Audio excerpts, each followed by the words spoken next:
Informasi lainnya, Saudara, petugas lapas kelas 2A Sragen, Jawa Tengah berhasil menggagalkan penyelundupan narkoba jenis sabu oleh dua pengunjung lapas. Untuk mengelabui petugas lapas, salah satu pelaku nekat menyimpan sabu tersebut di dalam pakaian dalam.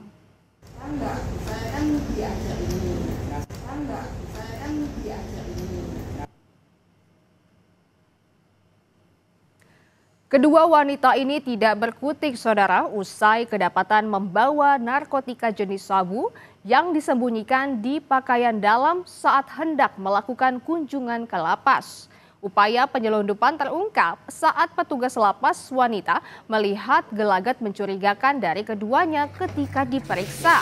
Saat diperiksa terdapat 5 paket klip kecil dengan berat total 2,18 gram sabu. Dari pengakuan, pelaku hendak menyelundupkan sabu ke salah satu napi di lapas. Lapas kelas 2A Sragen langsung menyerahkan kasus ini ke Sat Narkoba Polres Sragen untuk penyidikan lebih lanjut, dan atas perbuatannya para pelaku terancam 20 tahun penjara.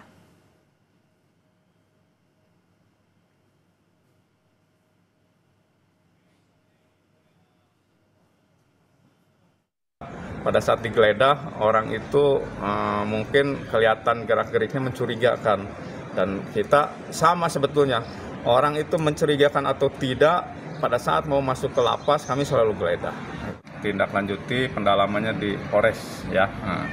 Saudara D ini mengaku bahwa disuruh oleh saudaranya, yaitu adalah adiknya yang ada di dalam lapas. Itu saudara Z.